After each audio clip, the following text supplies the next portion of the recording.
I'm done, guys. I'm done. The one time last week throughout the entire series that I say an episode was just good. It wasn't great, it was good. I had a good time. I think they took that as a personal challenge and then dropped this episode, man. What the hell? Oh my goodness, what did I just watch? What is happening? Pour one out for Himeno, man. I have a lot of thoughts right now. And you might not believe it, but some of them are actually pretty conflicted. Not all of them are universally positive. But overall, man, this episode was undeniably pretty goddamn excellent. Hello everybody, I am Phenom Sage, and welcome back to your regularly scheduled weekly shilling of Chainsaw Man. Today we're going to be talking about Episode 8, Gunfire. And like I said, I have many thoughts swirling around in my head right now, but I think where I want to start is the place that I do actually have some conflicting thoughts on. Not necessarily criticisms, I want to say that right now, but just something that I think I need to think about over the week to really gauge how I feel about it. And that would be Himeno's death, man. Now, I'm not going to sit here and cope and say, maybe she's still alive somehow. No, she's dead, dude. She's goddamn dead. I knew what was happening as soon as that Kinsuke Ushio soundtrack started playing, and if you've been watching these reviews, you may recall either one or two episodes back when I was talking about these death flags being placed on these characters. I really especially felt death flags being placed on Aki and Himeno specifically, and I remember specifically saying that even though I recognized those flags being there, I thought it wouldn't be something to worry about until later in the series, because surely this relatively long shonen series isn't going to kill someone that they've established as a main character within the first 8 episodes of the story. But they did.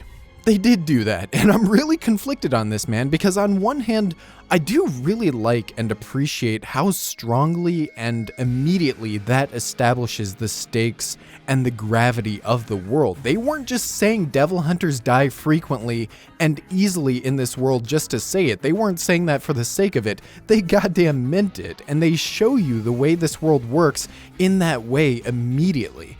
That aspect of what's going on here I really do like, but at the same time, it does hurt a bit when you see a character who just has so much potential and so much groundwork laid out to become an excellent character later down the line, just kind of end up getting snipped off early because, okay, look, I'm trying to explain this in a way that might resonate with some people because I know some people will also disagree with me, but I did not cry for Himeno in this episode. I just have to be honest. I did feel pretty goddamn bad. It definitely wasn't a pleasant feeling, but that death didn't really hit me in a way that I think it could have if it happened later in the series after more development and more characterization, and just more setup for something like this actually happening. However, as a counter to that, I can also see it from the perspective that Himeno was never supposed to be that kind of character. Maybe you weren't supposed to cry over her.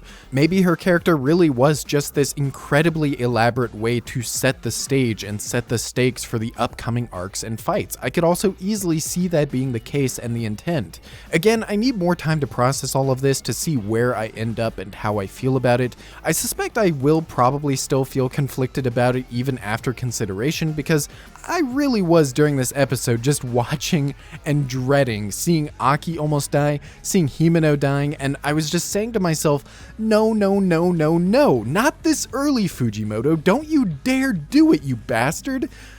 But he did it, and it's done, and it's time to move on. It also makes you wonder what the hell happened to all the other devil hunters that were attacked by these people with guns. I mean, sure, a lot of them did seem like one-off jobbers anyways, but does that mean Kobeni's dead? Does that mean Arai's dead? I will tell you my pretty easily guessable predictions now as far as that goes, because if you're part of the culture, if you're part of the community these past few years, you just absolutely know there is no goddamn way that Kobeni or Makima are dead. There's just no way in hell that that is happening. You don't get to that level of cultural significance that those two characters are if you die this early in the series without doing anything. And with Kobeni specifically, it's pretty easy to just assume that she didn't get shot. I hope Arai didn't get shot either, but I could totally see that happening, which does suck because I really enjoyed his character last episode. But with Makima, it's a bit harder because I saw her get shot. I saw her dead body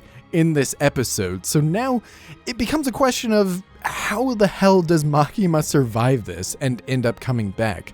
Does she have a contract with a devil too that can somehow save her? Can somebody else somehow save her? We did see that snake devil resurrect that one guy, so I guess nothing's off the table, but I am very curious as to what means Makima will use to continue being a part of this story. One thing I really liked about Makima this episode though is I feel like for the very first time in the story, we finally hear her say something that is genuinely from her heart, like something that isn't wrapped around in manipulation or lies or mystery, just something she says to herself that feels like the first time we hear her talk about her true feelings.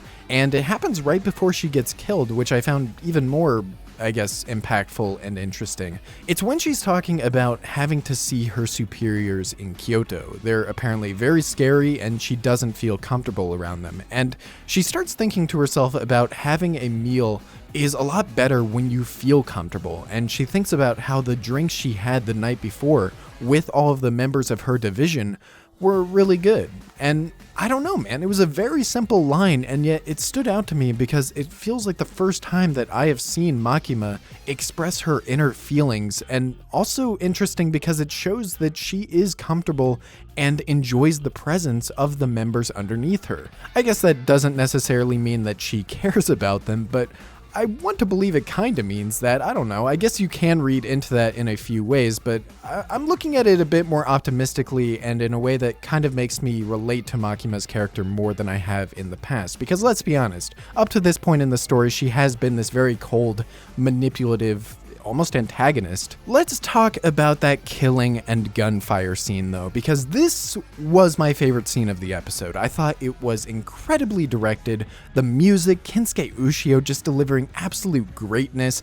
It transforms the story and the stakes of the series on a dime. It's just so well done. And it also raises a lot of questions and mystery about the story and about this episode, because I have two big main theories right now about what's going on here, and obviously both of them are centered around the gun devil. Everyone is interested in this gun devil, everyone wants to find it for one reason or another. That part is pretty set in stone. However, this is where it gets tricky because there are a lot of pieces in play right now, and I could easily see both of these theories being incorrect in one way or another. My first theory is that everybody in this episode with a gun, including the Snake Devil girl and the dude that is with her, all of those people are part of some enemy faction that do not want and cannot let Makima's division find the gun devil, because our mission is to kill it, and I suspect that their mission would be to use it. They know we're getting closer to finding it, they know that Denji has kind of become the key to actually reaching it, and they cannot let that happen. All of that seems pretty logical to me, but it does beg the question why a lot of these people on the streets just look like random elderly people who happen to have guns, whereas the people on the train look like legitimate hitmen that would be working for the division or for some enemy faction, which leads me into my second theory, an alternate theory, if you will, that is a little bit more out there, but also one that sounds a lot cooler to me, and I could possibly see it being the case.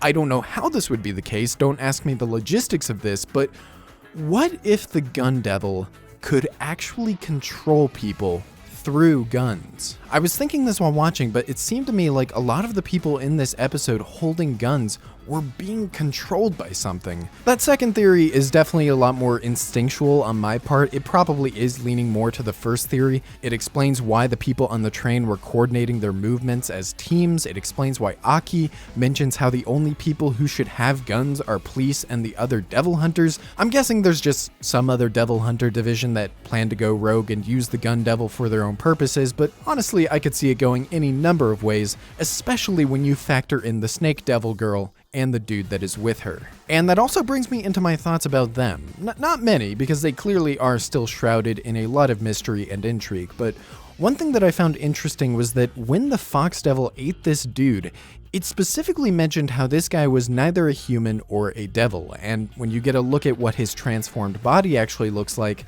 it looks pretty blatantly similar to the way Denji looks, a human who has kind of combined and assimilated with a devil while not really being either of the two. Pretty easy to assume that this guy is the same, but maybe with swords, swordman, or maybe with flying scythe guillotine things that we see in the opening. I don't know, we'll definitely get more information with that later on, I'm guessing. I do like here though how if these two are part of some enemy faction, I really like the kind of classic shonen antagonist vibes I get from them. One is a mirror of Denji, and even has some personal connection and involvement with his character, that's really cool. And the other is a mirror of Aki, a regular human who happens to have control of a large devil that even eats people the exact same way. Very cool stuff, although I'm guessing we will not get traditionally structured shonen battles between them.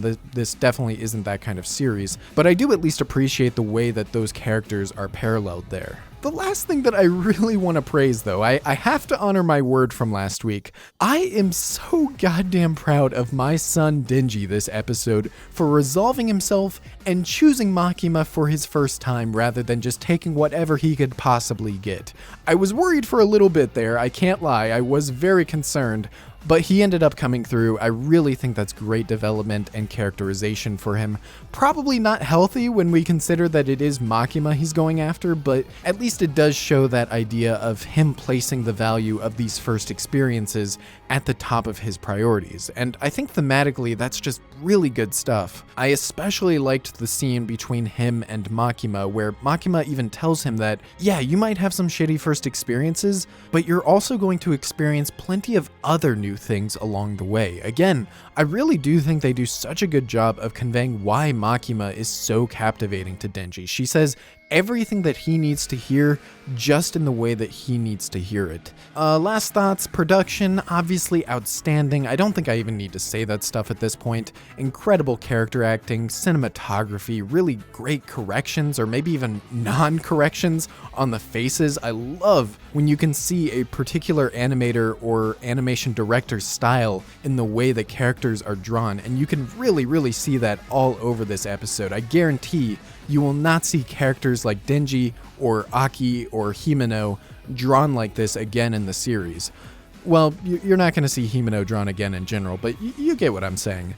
ED probably could have been better this episode, if I had to say a criticism. Not that the ED was bad, but it was just extremely jarring coming off of that final scene, which, if you think about it, is incredibly bizarre because all of these EDs are specifically crafted for the episode that they're following, so I'm not sure whose idea it was to have that very emotional and quiet Himeno death scene just immediately followed by this loud, bombastic LTS song, but it is what it is, I guess. Let me know in the comments what you thought about this landmark episode of Chainsaw Man. Were you impressed? Were you let down? What the hell is going to happen in the story from here on out? I don't know what's stopping that Snake Devil girl from killing Aki now, but clearly something has to happen. Clearly they're not going to kill Aki right after Himeno, right?